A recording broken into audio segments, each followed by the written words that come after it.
Olá, sejam bem-vindos a mais um Bate-Papo Literário, um programa para quem aprecia uma boa história e uma boa conversa. Neste mês de setembro, estamos celebrando 8 anos de história na UniTV-SC, um marco pra lá de especial. Ao longo desse tempo, realizamos mais de 350 entrevistas com pessoas que compartilham a paixão pela literatura. Escritores, leitores, professores, alunos e diversos profissionais que veem na literatura um poderoso instrumento de educação e transformação. Lá no ano de 2016, quando Wildo Silva, diretor da UniTV, e eu decidimos criar um programa voltado para a literatura, nós pensamos que nossos primeiros convidados não poderiam ser outros senão os talentosos escritores da nossa Academia Tubaronense de Letras, a ACATU. Para celebrar esses 8 anos de sucesso, dedicaremos o mês de setembro a uma retrospectiva especial, destacando algumas das entrevistas mais marcantes de nossa história. E no programa de hoje, nós iremos relembrar 3 momentos memoráveis com os meus queridos confrades e confreiras da ACATU. No primeiro bloco, revisitaremos a primeira entrevista do programa gravada em 24 de setembro de 2016, quando eu tive o prazer de conversar com o confrade Pedro Correia.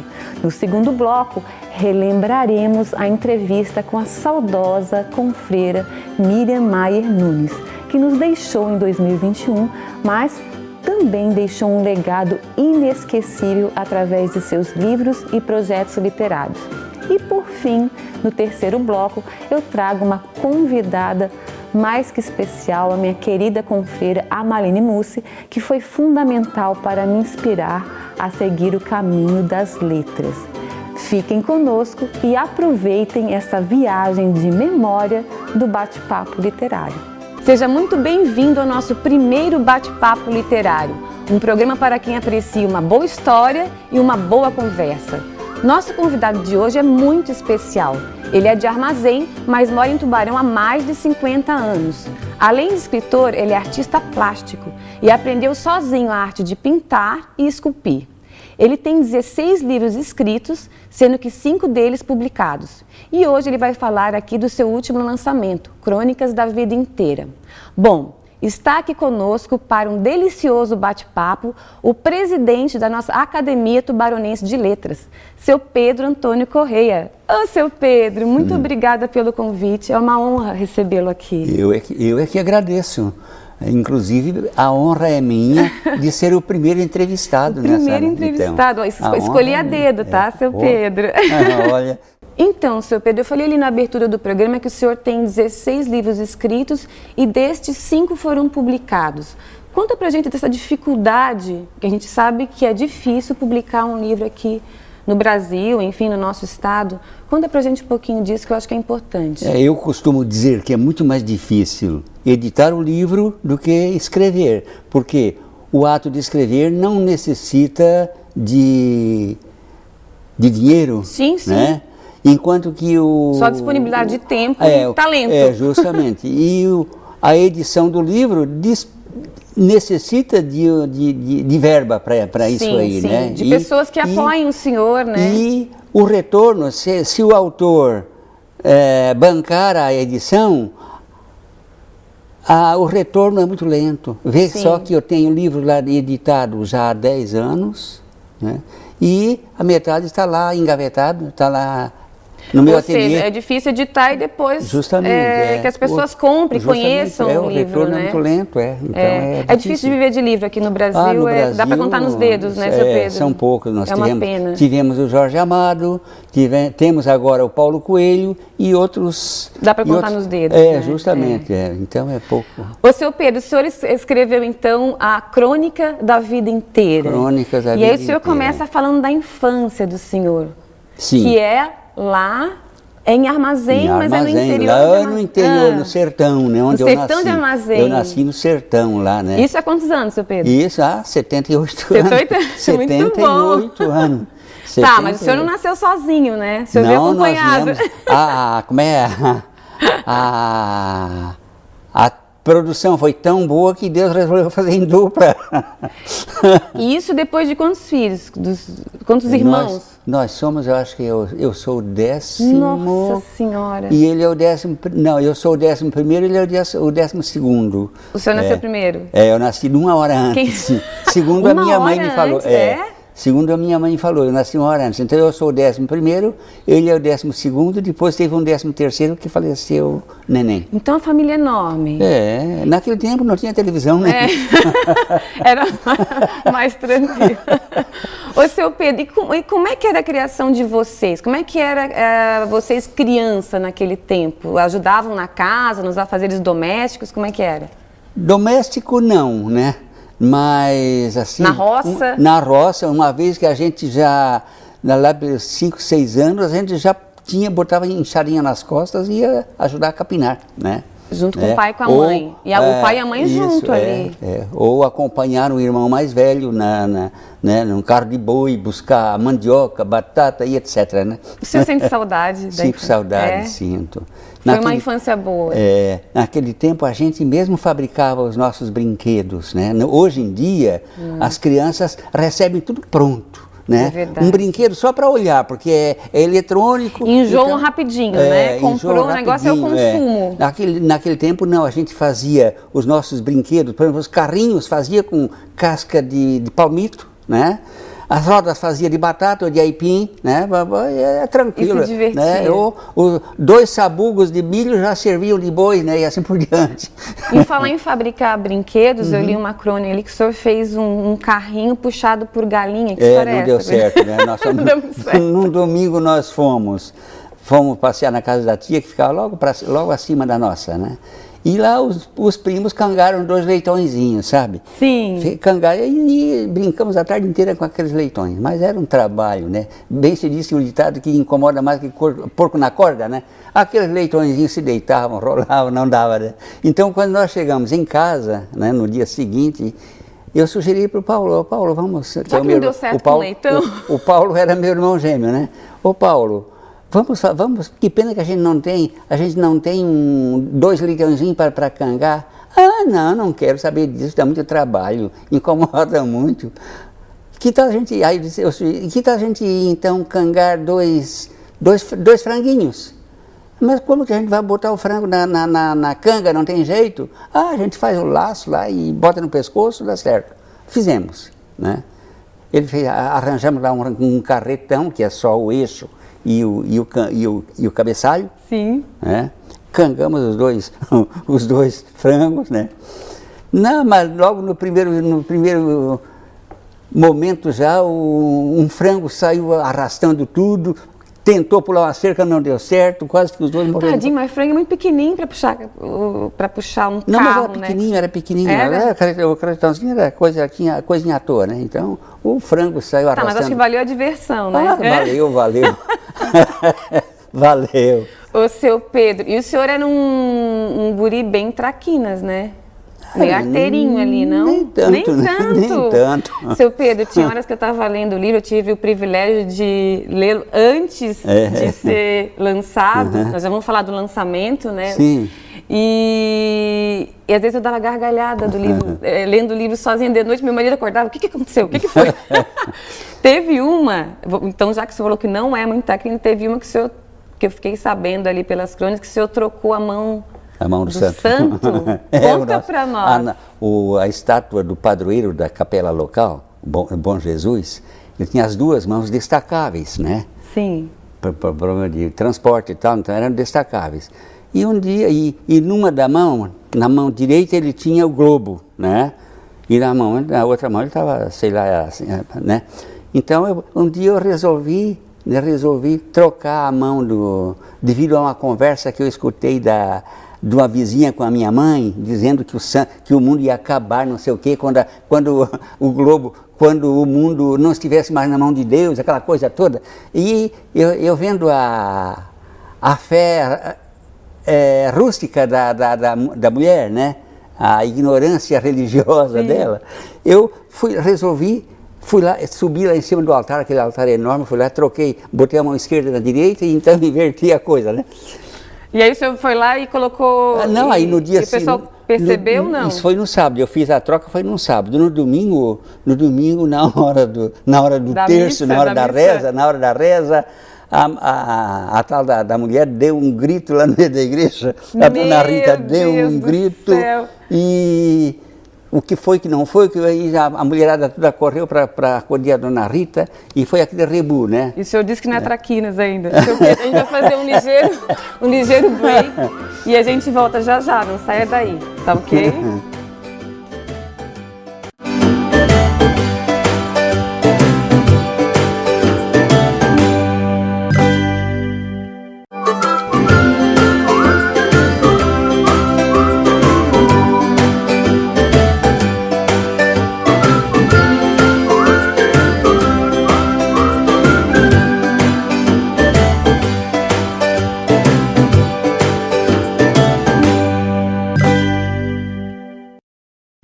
Olá, sejam muito bem-vindos a mais um Bate-Papo Literário, um programa para quem aprecia uma boa história e uma boa conversa. A nossa convidada de hoje é membro fundadora da Academia Tubaronense de Letras, na qual ocupa a cadeira número 8. Foi 3 vezes presidente da CATU e hoje ocupa o cargo de assessora cultural. A literatura está presente em sua vida até mesmo antes de aprender a ler. Ainda muito pequena, ela foi acometida por uma doença crônica chamada artrite reumatoide, que gerou algumas limitações em seu corpo, em especial nas mãos. Mas isso nunca a impediu de escrever, digitar e desenhar. Ao invés de se abater, ela uniu a luta pela vida ao gosto pela escrita, em especial literatura infantil. Estou falando da escritora Miriam Maier Nunes. Olá, Miriam, tudo bem? Tudo, Queria bom agradecer de teres vindo aqui no programa. É um prazer recebê-la aqui, com certeza. Foi um prazer receber o convite também. Ai, obrigada. Ô, Miriam, conta pra gente então como é que a literatura entrou na sua vida. Bem, a literatura entrou na minha vida através da doença, né? Porque a minha mãe, como eu ficava na cama, começou a me ensinar a ler através dos jornais. Ela tapava as letras grandes, né? Você tinha quantos anos, ô Miriam, quando a doença se manifestou? Se manifestou com 3 anos de idade, Uhum. mas agravou com 5, então eles me levaram para Curitiba, onde descobriram a doença, né? Sim. E quando eu ficava na cama, minha mãe então tapava as letras grandes do jornal e perguntava que letra é essa, tal. E durante o tratamento eu tinha que tomar injeção um dia sim, um dia não. Meu Deus. E na época nós íamos para a praia da Jaguaruna e no caminho a gente parava numa farmácia e meu pai sempre comprava um livrinho para mim, livrinho para colorir com a história, né? E ali foi onde eu iniciei, através da doença. E eles querendo te compensar de alguma maneira, né? Contavam histórias e compravam os livrinhos e tal. E também meu primeiro livro na escola foi Os Três Porquinhos, que nós íamos montando durante o mês, né? Sim. A professora levava uma página, aí era uma parte da história. E tinha para colorir também o desenho, né? Então, eu sempre entrou a literatura para mim com a pintura, né? Pois é, você também desenha, né? Os seus Isso. livros são ilustrados por ti. Talvez seja por isso, né? Porque eu iniciei com esses livrinhos de colorir. Que vinha a imagem e a frase, a historinha embaixo, né? Isso, é. Aí, então, aí na escola, o primeiro livro da gente foi assim. A gente amarrava com a fitinha bebê, né? Ela levava as páginas e a gente coloria, lia. Hoje, por exemplo, semana que vem, era outra página. Então, E quais são as suas primeiras referências literárias? Assim? Você se lembra do primeiro livro que você gostou de ler? Você hoje tem essa eu memória? estava me lembrando, assim, que no Colégio São José, a gente sempre ia na biblioteca, né? Uhum. As professoras levavam e nós escolhíamos. E eu gostava muito dos irmãos Grimm, né? Sim. As historinhas deles, assim. Eu me lembro que eu lia muito o Patinho Feio, o Corcunda de Notre Dame, porque eu, pela minha estatura, eu até me lembro que na época que eu estudava tinha a campanha da confraternização, a campanha da... Tem a campanha, acho que é da confraternização, não? Da igreja, né? Daquela da igreja. Tá. Eram os excluídos. E eu ria porque eu andava sempre assim, com criança que usava óculos, gordinha, eu a baixinha, né? A gente fazia aquele grupinho durante o intervalo, o recreio. O recreio. E ficavam juntos. E era a nossa turminha, porque sempre é motivo de rir, ou piadinha, né? Que hoje chamam de bullying, naquela é época não tinha esse nome ainda, né? Então eu procurava muita leitura desse tipo, né? O Patinho Feio, que era excluído na historinha, né? Você se identificava com esse tipo Talvez sim, o Corcunda de Notre Dame também, que vivia escondido, né? Mas você superou isso de longe, né? Sim, assim, porque eu nunca me importei com os outros falando alguma coisa. Eu pegava mais por uma lição, né? Para ver como é que terminar, porque sempre termina uma história feliz, né? Eu acredito que sim. Né? Essas histórias, né? O Patinho Feio, por exemplo, virou um cisne, né? E quando eu saía de casa, meu pai sempre dizia, ó, se alguém mexer contigo, levanta o queixo, ergue a cabeça e faz de conta que não ouve. E era o que eu fazia, sempre, nunca me importei. Esse apoio dos pais para tudo é super importante. Sou o que sou graças aos meus pais, né? Em falar em apoio, quem foram seus incentivadores? Primeiramente, para leitura ou para escrita, dois, enfim. né? Porque, assim, o meu pai faleceu agora em janeiro, e eu digo que eu perdi o meu crítico, né? Porque tudo que eu escrevia eu dava primeiro para ele ler. Então, era ele que... Tinha que passar pelo crivo dele. Que fazia a crítica.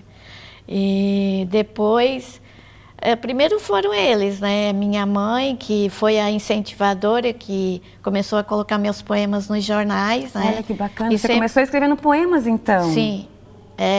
Na escola, as professoras me elogiavam pelas redações, né? Mas para a literatura, assim, eu comecei com os poemas, né? Uhum. E foi ela que começou a colocar nos jornais. E a sua mãe? Isso. E você teve algum professor na escola que te incentivou, que viu que você realmente tinha talento para escrever? Sim, a dona Ruth Altoff e a dona Mariazinha. Ai, né? a dona Mariazinha. Minhas incentivadoras, né? E até hoje, né, você tem um vínculo bastante forte, né, com a dona Mariazinha, pelo menos eu tenho certeza. Grande. Muito bacana. Quando eu perguntei para ela se ela tinha deixado algum legado, alguém que gostasse de escrever, tal, ela citou o teu nome. Sim. Com certeza. Me diz uma coisa, você tem 3 livros escritos, né? Tem. Na próxima, a gente vai fazer um breakzinho rapidinho agora e no próximo bloco a gente vai falar dos seus livros, tá ok? A gente volta já já. Aguarde, não sai daí.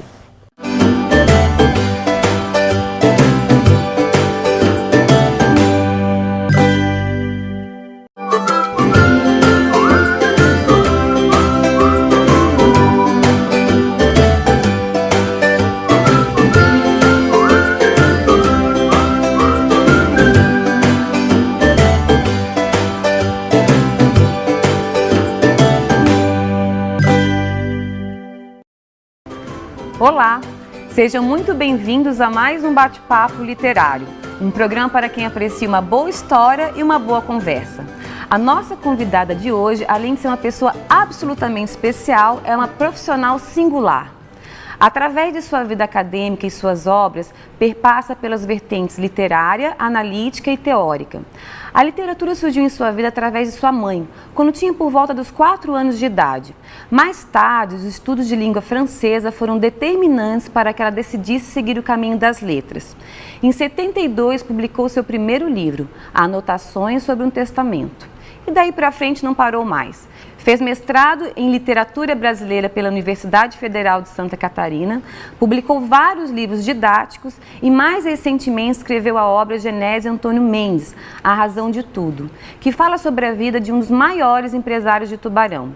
Nos últimos 10 anos, passou também a compartilhar os cenários da língua e cultura do Brasil com alunos estrangeiros. Atualmente é assistente de produção na editora Unisul, o que lhe assegura o convívio com vários autores e suas obras. São mais de 50 anos dedicados a escrever, analisar e ensinar literatura. Estou falando da queridíssima professora e escritora Amaline Mussi. Amaline, é uma honra tremenda, você sabe disso, te receber aqui no nosso programa. Fico muito feliz. Estamos felicíssimas juntas. Nós sempre somos felizes juntas. Com e certeza. Com o seu público, com certeza. Com certeza, Amaline. Vamos lá, hein? Vamos lá. Hoje vai ser um pouquinho diferente. A gente, além de fazer um bate-papo, a gente vai fazer um bate-bola literário, onde além de perguntar, eu também respondo, ok? Amaline, vamos lá. Amaline, você se lembra o que você sentiu quando você teve o seu primeiro contato com o livro? Eu sei que a sua mãe teve um papel muito importante.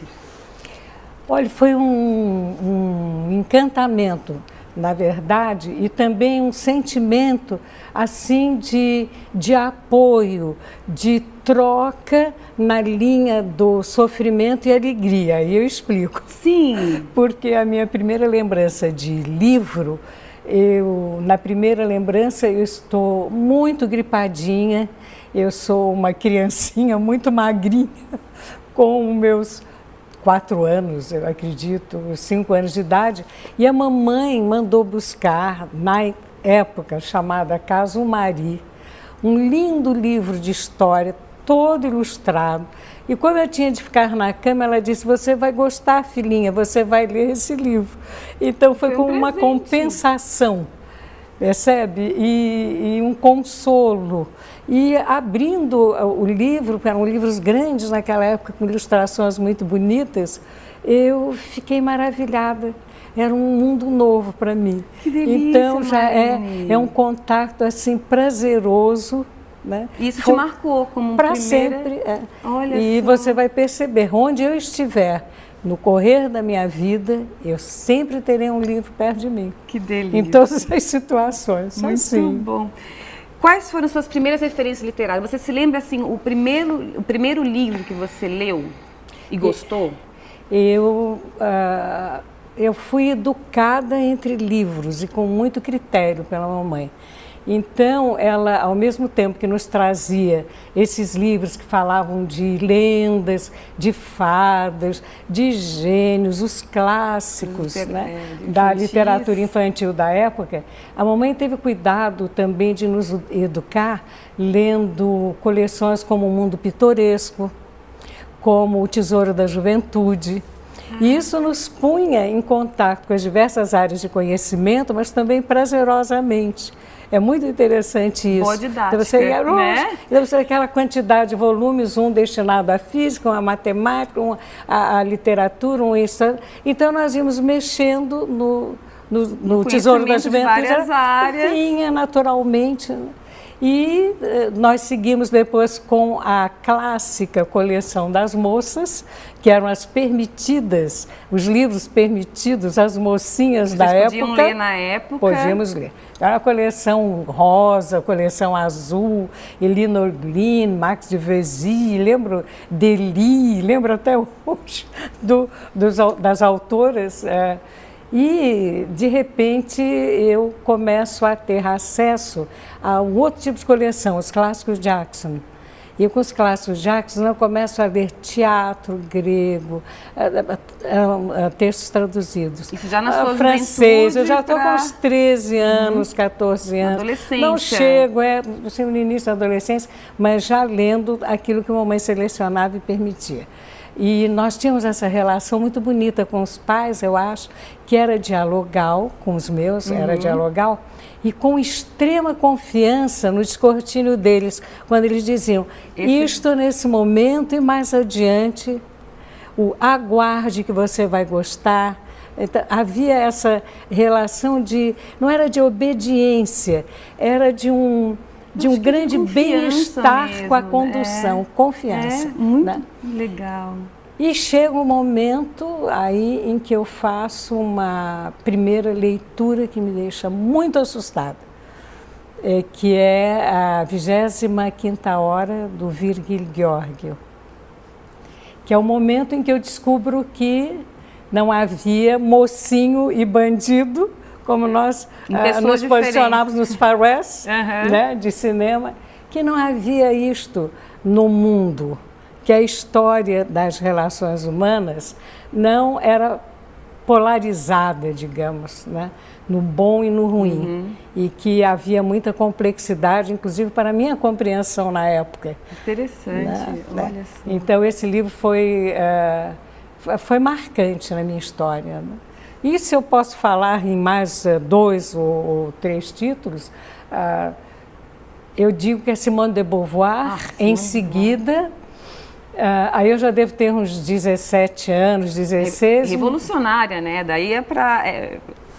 Impressionante que ela me ensinou o aprisionamento do poder feminino através da história. Sexo, através do livro Segundo Sexo. Você leva...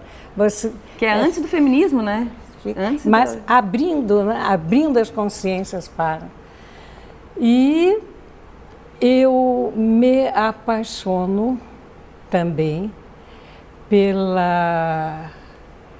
pelas, já mais adiante, pelos artigos e crônicas da Carmen da Silva, que abriu um cenário muito interessante, onde ela colocava a mulher convocada como protagonista da história, e não como ilustração de capítulos, né, da história.